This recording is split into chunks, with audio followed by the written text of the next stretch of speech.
উন্নত প্রযুক্তি ও কার্যকর বাজার ব্যবস্থার ফলে চীনে শরৎকালীন শস্য উৎপাদন ও সরবরাহ লাভজনক অবস্থায় রয়েছে।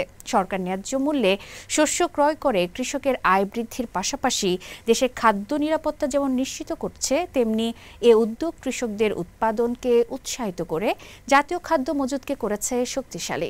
বিস্তারিত থাকছে প্রতিবেদনে।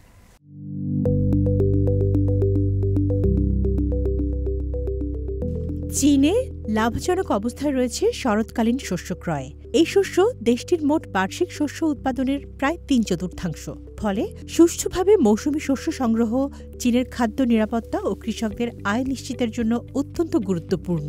উৎপাদন থেকে শুরু করে বাজারজাত প্রক্রিয়াকে নির্বিঘ্ন ও কার্যকর করতে সরকার গ্রহণ করেছে একাধিক সমন্বিত উদ্যোগ।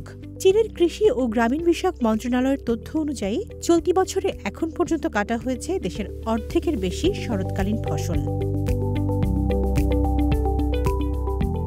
বেইজিংয়ে অনুষ্ঠিত এক সংবাদ সম্মেলনে জাতীয় খাদ্য ও কৌশলগত মজুত প্রশাসনের কমিশনার লিউ হুয়ানসিন জানান, সরকার শস্য ক্রয়ে বাজারভিত্তিক পদ্ধতি অব্যাহত রেখেছে, পাশাপাশি নিশ্চিত করা হয়েছে পর্যাপ্ত জনবল, অর্থায়ন, সংরক্ষণ ক্ষমতা ও পরিবহন সুবিধা।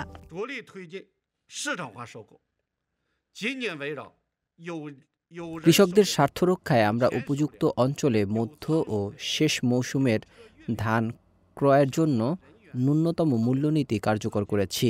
এর ফলে কৃষকরা উৎপাদিত ধানের ন্যায্য মূল্য পাচ্ছেন এবং বাজারে স্থিতিশীলতা বজায় থাকছে।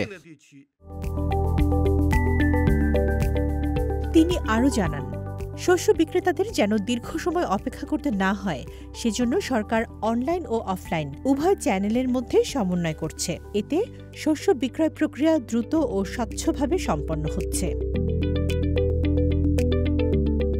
অন্যদিকে প্রতিকূল আবহাওয়ার কারণে যাতে কৃষকরা ক্ষতির মুখে না পড়েন, সেজন্য সরকার ফসল কাটার পর বিভিন্ন সহায়তা কার্যক্রম জোরদার করছে।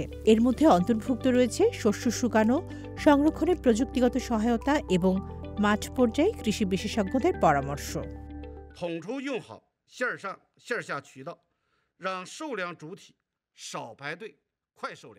বাজারে শস্যের চাহিদা ও দামের ওঠানামা নিবিড়ভাবে পর্যবেক্ষণ করা হচ্ছে।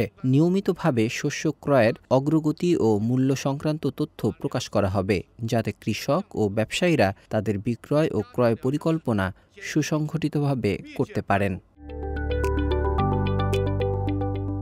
চীনের এই বহুমুখী পদক্ষেপ শুধু কৃষকদের অর্থনৈতিক নিরাপত্তা বিধানই নয়, বরং শক্তিশালী করছে জাতীয় খাদ্য ভাণ্ডার। শরৎকালীন শস্য সংগ্রহ নির্বিঘ্ন হলে দেশের খাদ্য সরবরাহ চেইনও হবে স্থিতিশীল ও টেকসই। বিশেষজ্ঞদের মতে এই উদ্যোগ চীনের কৃষি খাতে হয়ে উঠবে এক সফল দৃষ্টান্ত।